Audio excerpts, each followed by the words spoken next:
Hi, it's John from Crafts by John UK. Today's project is this card for an amazing lady in the UK who is 100 years old in June.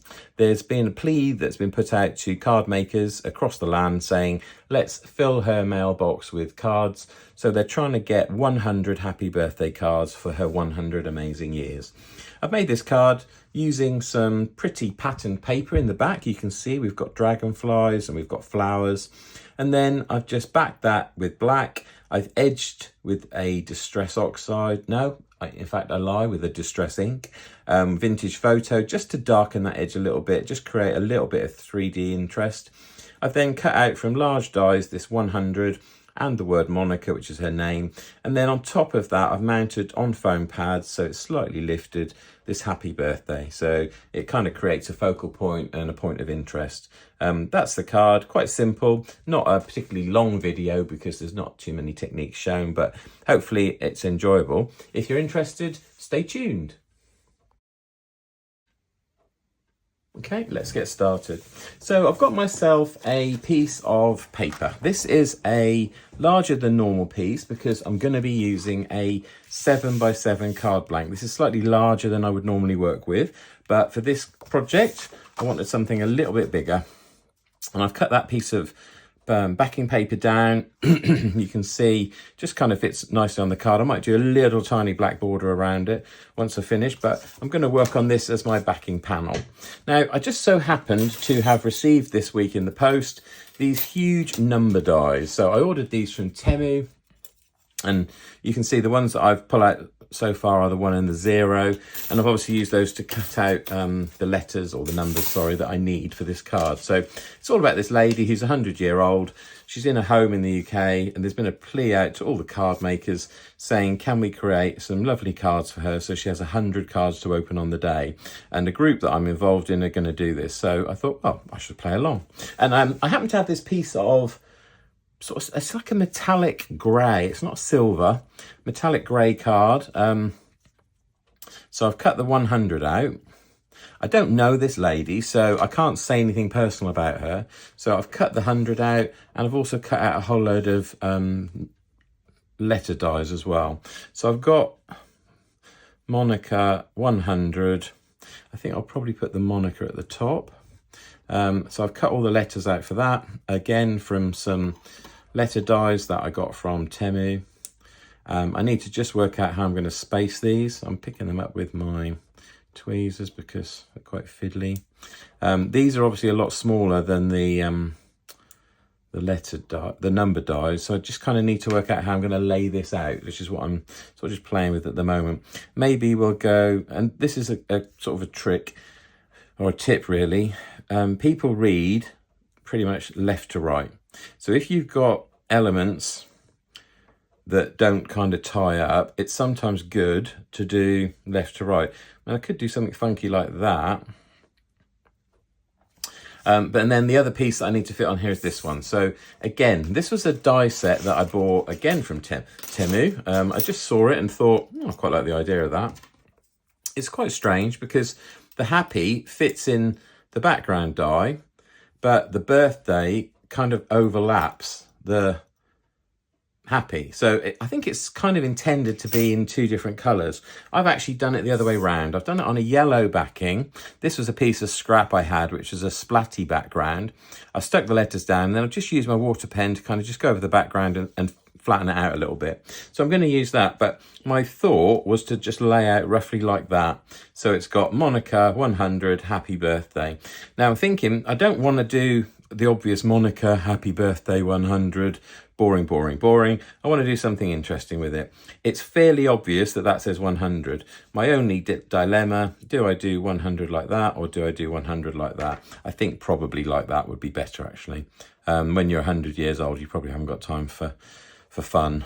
Well, that's a horrible thing to say, but you know what I mean. So I think I'm probably going to go with that. So what I'm going to do, I think to start with, is stick the 100 down, then I can work out the spacing for the Monica, and then I can add the happy birthday, which I will do raised so that that sticks out. I have got the dot for the eye, but just kind of keeping that at arm's length on my workspace at the moment. Right, I'm just going to move those letters out of the way. So the 100 I'm just going to stick down. Now how to make sure I get this in the right place. Use the grid on your cutting mat. So you can see I've obviously got this in a square. What I'm going to do is I'm just going to move my ruler up, and I'm going to line it up with this line on the bottom, which is kind of roughly where I want it on the card.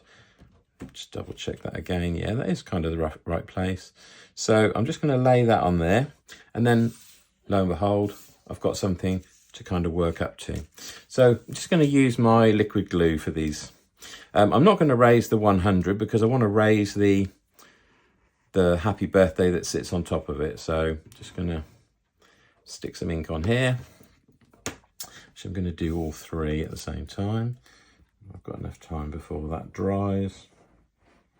I'm not putting loads of glue on. You don't need a ton.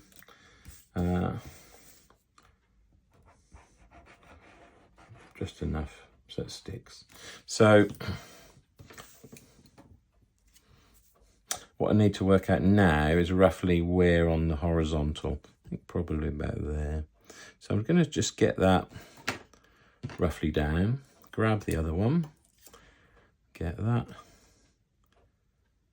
roughly down as well, and then the one, which obviously takes a little bit less space.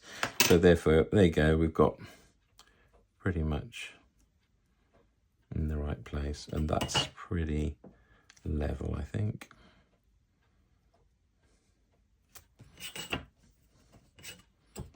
Yeah, that looks pretty right. Okay, so let's just press those down. Oh, sugar. Now I've moved that one. That's not great. There we go. And this is the good thing about liquid glue, because it does dry clear. So if you happen to pull something across like I just did, just give it a dab with a relatively clean cloth, and that will just take off any excess glue that might have gone onto your project. But glue dries clear, so that's okay. Right, that's in the right place. Looking pretty much okay. I think it's actually perfectly lined up at the bottom there, but let's just have another look. No, it's not. It's not exactly in the right place, but hey, it's probably near enough. The middle one's slightly lower. The one is not exactly perfect, but I think they're kind of roughly okay. Right, just turn that over, give that a good press on that side.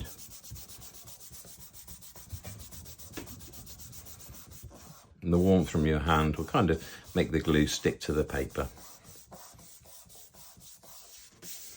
There we go. So similarly, we're going to do the same with the moniker at the top. So I'm going to actually turn it on its side, just because it's slightly easier to see in terms of lining things up.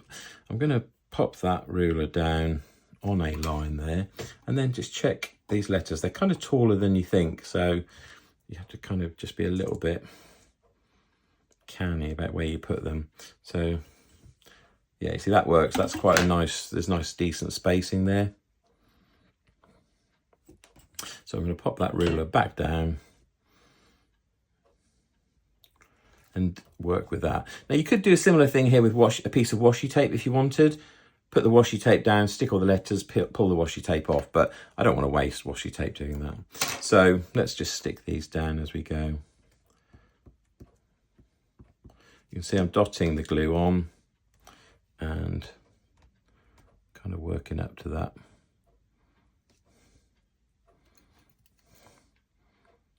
The ruler line. Again, there's a little blob of glue. Use your cloth and just blot it.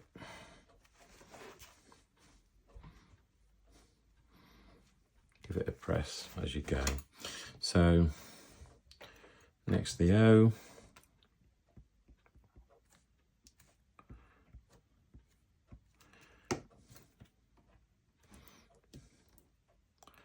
And obviously look at the horizontal spacing as well. I do like these letters though, because they're quite narrow, which is good. So you can fit them into a kind of confined space if you need to, which is good.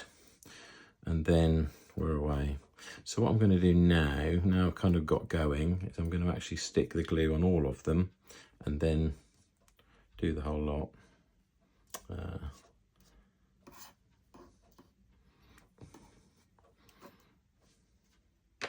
There we go. So the N, the I,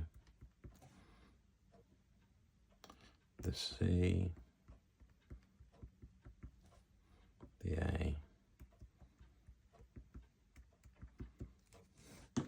Right, Monica. So N is next. And again, kind of look at that spacing in between. The I is low because we need enough. We need to leave a little space for the dot above.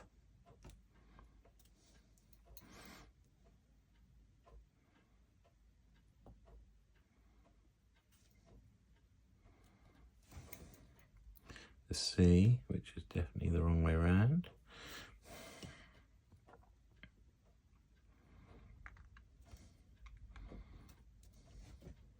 And the A.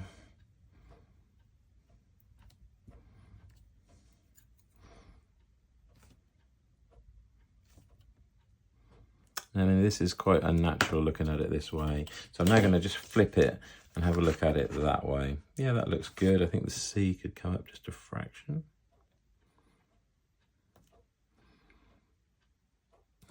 There we go. Monica. And then I just need to add the dot. That's too much glue, but I can take some of that off.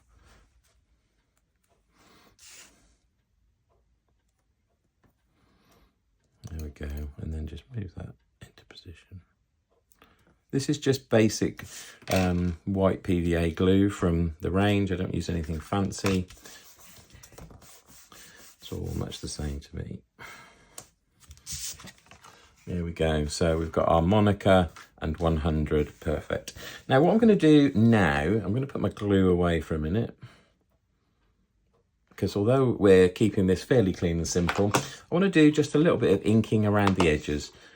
This should be kind of dry enough, but I'm not really going to touch that.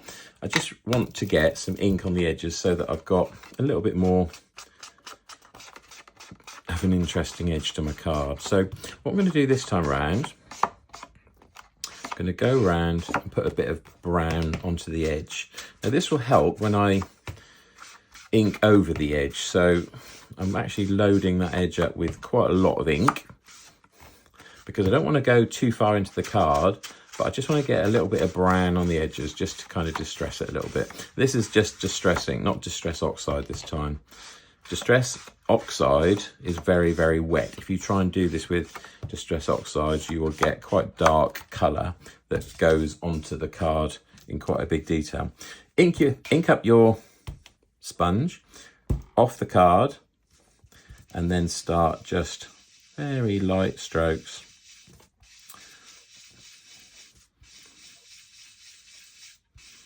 You see I'm doing a circular motion. I'm barely pressing at all. I'm moving my project along so that it stays roughly in the place where the ink is. I mean, you're going to get little blotches, etc. for this part of the overall look. There we go. Take a bit more ink, again, start off the project. This time you'll notice I'm working the other way around. When you're working on an edge, always work in a motion that's complementary to the edge so that you don't risk rumpling the paper. Like here, I wouldn't go that way because that could crease the paper. So here, I go in anti-clockwise. In the middle, doesn't matter, you can do either. When you get to an edge, do clockwise so that you're going away from the edge. I always do that on a corner. Just make the corners just a little bit darker. A little bit more ink. Again, doesn't matter if you start in the middle or on the edge, but again, clockwise that way so that you don't risk crumpling your paper, and then change to anti-clockwise from the middle.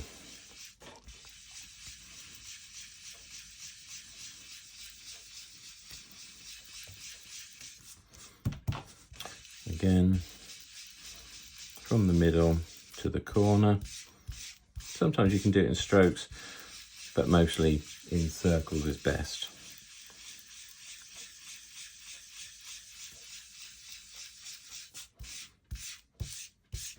There we go. And you see how that changes the look of that. It's gone from being a pristine piece of card with no kind of character, no soul, to something now with a darkened edge. Just kind of gives you a little bit more focus. You can, again, use the ink up that's on your sponge. Just go along those borders, or those edges, sorry, and make them darker. It just adds depth to a card, just makes it slightly more interesting. Right, I can pop away my Distress ink. That was the Vintage Photo, which is a good colour for aging. I'm just going to use my cloth and just clean that up. Right, now I'm going to grab some foam pads. It's just a basic Bobby Basic set. And I'm just going to work on the back of the card just to make sure working in a clean space. But I'm just going to grab those foam pads and just chuck a few of these down on this. I just want enough that I can raise this up so it sits nicely above the surface of the numbers. Because I'm putting it on top of another element, it's good to lift it up, otherwise it can be kind of confusing. You lift it up, it always gets that shadow underneath it, just brings it to life, makes it look more 3D. You don't need a million foam pads, just lay a few around the edge and a few in the middle where you're going to press down just to make sure it sticks down. Okay, cool. So what I'm going to do now though, before I stick this on here, is I'm going to actually mount this, because as soon as you've got something with 3D on it, if you start adding layers and turning it upside down, pressing down, etc., you press down the thing that you're trying to do, which is lift up. So I'm just going to take my double-sided tape and go around the edges. Again, you'll notice I'm working on the piece of paper. Always be mindful that even though you clean your mat, it does sometimes have residue of ink and other sort of bits and pieces on it that can muddy the front of your project. So just be careful. If you've got a clean piece of something you've just taken off a shelf, that's always going to be clean to work on instead. So I always do that if I can. Just saves the risk of messing things up. Okay, so let's just peel these tapes off.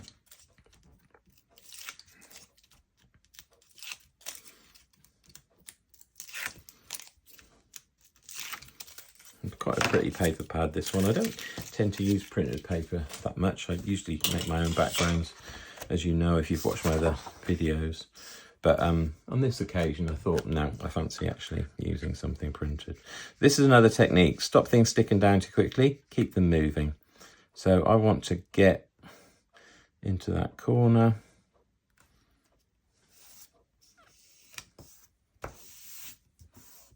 There we go. Just wanted a thin border around it. I'm going to trim that down with my metal ruler and a scalpel.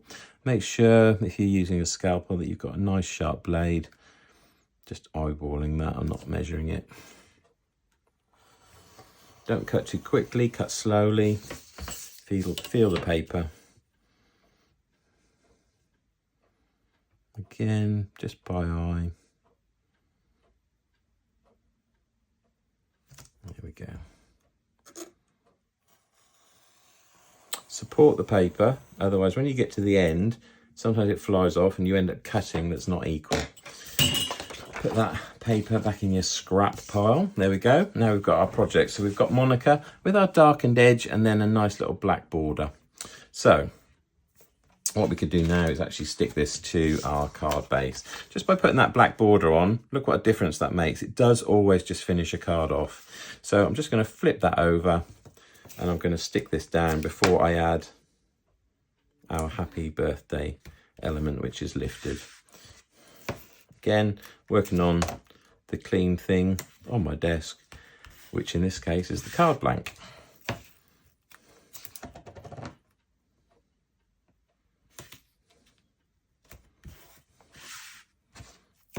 There we go, double-sided all the way around. Just a tiny little bit in the middle. And this time around we're going to do our bunny ears, so peeling just a tiny little bit back. so that I get a little bit of wiggle room, can make sure that I line things up before we actually commit. There we go. So check your card, just looking for any dirty marks. This isn't perfectly cut. Look, if you look at this, you can see this edge, which is a bit annoying. So I'm just going to go and trim that in my guillotine, I think. Just going to actually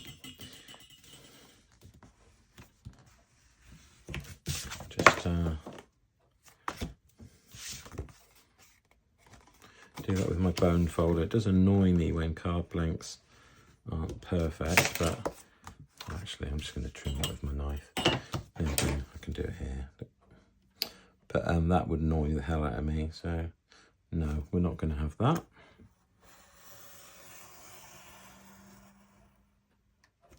There we go. So you get a little bit of off cut, but now you see, look at that edge, perfect.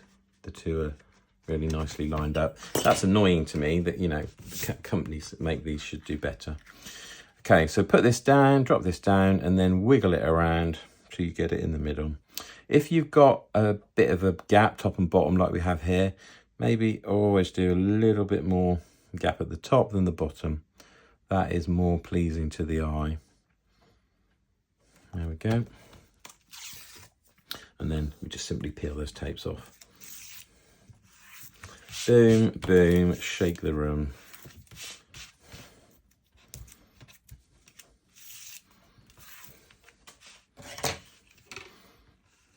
And then just use your bone folder to just make sure that black layer is fully pressed down.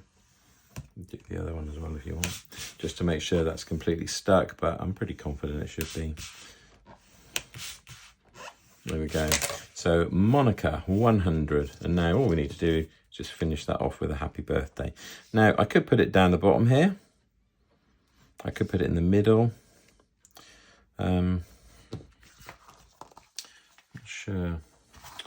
Could put it right down the bottom. No, I think I fancy it in the middle actually. There we go, yeah, I think so. So just peel off all those little foam pads, which is a bit of a pain. I mean, if you had foam on a roll, that would obviously have been a quicker option. I do have it in the cupboard, but I tend to prefer pads actually. Foam roll on a roll just get all stuck up and it becomes really messy, where the pads tend to stay cleaner and they're a bit easier to work with, I think. So again, I just order these from Temu, just cheap and cheerful, or I get them from The Works. They have a set in there which has a roll and pads, so I buy that. It's, I think, literally a couple of pounds, so super cheap. Right, so I've got to stand up for this, I'm afraid, because I can't see too well. So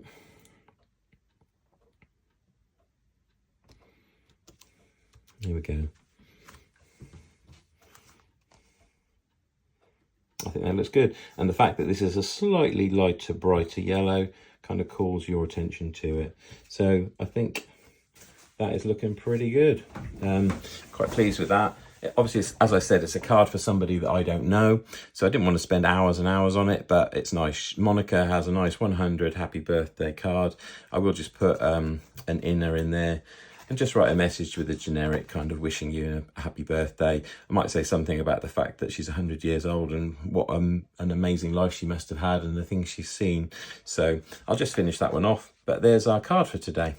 Hope you've enjoyed watching that, and if you have, maybe give my video a thumbs up and consider liking and subscribing to my channel, and then you'll hear when I post other content. Thanks for watching, and I'll catch you on another video.